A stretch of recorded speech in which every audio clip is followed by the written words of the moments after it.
carefree fun with some social commentary. Released on April 29, 2016, this $15 million action comedy marks the first motion picture from Keegan-Michael Key and Jordan Peele, following the conclusion of their Comedy Central sketch show, Key and Peele. The duo brought along the show's director as well, Peter Atencio. To retrieve a stolen kitty, Key and Peele pose as dangerous drug-dealing murderers to infiltrate a street gang. Predictably, their years of real-life friendship and chemistry permeates throughout the script. These characters have a very lived-in feel to them. This is a crazy drug dealer named Cheddar. So what's so scary about Cheddar? Cheddar is a psychopath name. You only name yourself something adorable if you can back it up. I don't think that's a thing. That's a thing. If you meet a guy named Fluffy Pink Bunny Head, he will stab you in the eye. I'm sure that this Cheddar guy is going to be reasonable about money, and if need be, we will just buy Keanu back. No, just don't, not like that. Come on. What, this? Yeah, pop the collar. Okay. Yeah. Right. That's what the kids are doing. Not really. Method Man, Tiffany Haddish, Jason Mitchell, and Darren Britt Gibson portray the Blips gang with an effective amount of danger and curiosity. Meanwhile, Will Forte, Rob Hubel, and Luis Guzman round out the supporting cast with quirky performances. There's also two absolutely fantastic celebrity cameos that need to go unspoiled.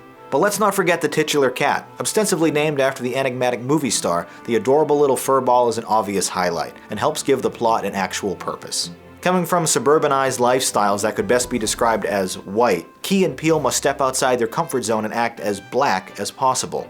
Chastising Key's bland lifestyle, Peele jokes, "You sound like Richard Pryor doing an impression of a white guy." This concept is a twist on the familiar and sets up some great moments, like a hilarious scene where Key attempts to convince his new gang members that 80s music icon George Michael is actually a fatherless black man. Moments later, he passes off his appendix scar as the outcome of a violent street fight. Keanu really makes full use of its R rating and never shies away from extremely vulgar language, bloody gunfights, or frequent drug use.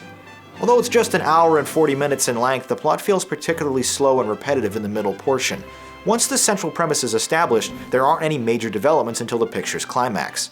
These pacing and story issues are my biggest problems with Keanu, which feels a bit too familiar at times. While Key and Peele are able to turn some racial stereotypes on their head by tackling them from the perspective of suburbanized African Americans, the jokes themselves are still the same ones we've all seen before.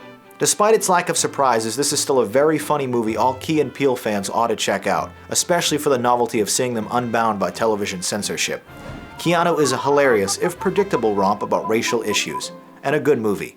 That does it for this quick excerpt, but if you'd like to watch full episodes of Movie Night and submit your own reviews to be included on the show, please visit the Jogwheel YouTube channel.